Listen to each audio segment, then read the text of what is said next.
जैन और महविश का वलीमा होता है, लेकिन जैन अपने वलीमे पर शामिल ही नहीं होता। सब घर वाले बहुत ज्यादा परेशान हो जाते हैं कि अगर जैन इस वक्त ना आया तो कितनी रुसवाई हो जाएगी। महविश भी स्टेज पर परेशान बैठी थी कि तभी अचानक जैन वहां पर आता है और महविश के पास आकर बैठ जाता है। महविश ये देखकर बहुत खुश होती है और कहती है कि जैन, मुझे लगा तुम नहीं आओगे। जिस पर जैन कहता है कि महविश, मैंने तुम्हें भरे मजमे में अपने निकाह में लिया है और अगर मैं अब तुमसे दस्तबरदार हो जाता तो मुझसे बड़ा बेशरम कोई ना होता। मैं अपनी माँ की खातिर, उनकी इज्जत की खातिर ये सब कुछ करूंगा। जैन महविश को सिर्फ और सिर्फ दुनिया को दिखाने के लिए अपनाए हुए है। महविश जब जैन का ये रवैया देखती है तो उसकी आंखों में आंसू आ जाते हैं कि जैन अपनी खुशी से नहीं बल्कि सिर्फ अपने खानदान की इज्जत बचाने के लिए यहाँ पर आया है। जबकि दूसरी तरफ जैन महानूर को ढूंढने के लिए हर मुमकिन कोशिश कर रहा है। महविश अपने घर वालों के सामने तो वो ऐसे प्रिटेंड करता है कि जैसे वो महानूर को भूल चुका है, लेकिन अंदर ही अंदर महानूर को ढूंढने के लिए उसने पुलिस को भी अलर्ट कर रखा है। जबकि दूसरी तरफ महानूर की मुमानी महानूर के पास आकर उसे इतना बड़ा धचका देने वाली है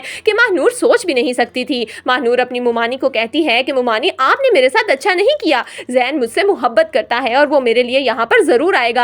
आप लोगों में से कोई भी उसे नहीं रोक सकता। जिस पर मुमानी कहती हैं कि ठीक है, अगर तुम्हें यही लगता है तो इंतजार करके देख लो, लेकिन जैन कभी नहीं आएगा। तुम्हारा आदमी महविश से निकाह कर चुका है। बड़ी महफिल में उसने तुम्हें भुलाकर महविश को अपना लिया है। ये सुनते ही महानूर के पैरों के नीचे से तो जमीन ही निकल जाती है। महानूर मुमानी को कहती है कि आप झूठ बोल रही हैं। जैन मुझे कभी नहीं धोखा दे सकता। वो मेरा इंतजार कर रहा होगा और जिस दिन उसने मुझे ढूंढ लिया तो आप लोगों की खैर नहीं। जिस पर मुमानी कहती है कि तूने जितना जैन को बुलाना है बुला ले, लेकिन अब वो नहीं आएगा। तेरी शादी होगी तो सिर्फ सेठ अकरम से। जबकि जैन दिलावर साहब के मुलाजमों तक पहुंच जाएगा और दिलावर की मुलाजमा ही जैन को सारा सच बताएगी और कहेगी कि उसे ये सब कुछ करने के लिए महानूर के मामू अमजद ने कहा था। जैन पुलिस ऑफिसर को अलर्ट करता है कि अमजद और उसकी बीवी इस शहर से बाहर नहीं जाने चाहिए और आखिरकार जैन उन दोनों को पकड़ने में कामयाब भी हो जाएगा। तो दोस्तों, आपके ख्याल में क्या महविश का सच पता लग जाने के बाद जैन खड़े खड़े महविश को तलाक दे देगा? आपकी इस बारे में क्या राय है, हमें कमेंट्स में जरूर दीजिएगा।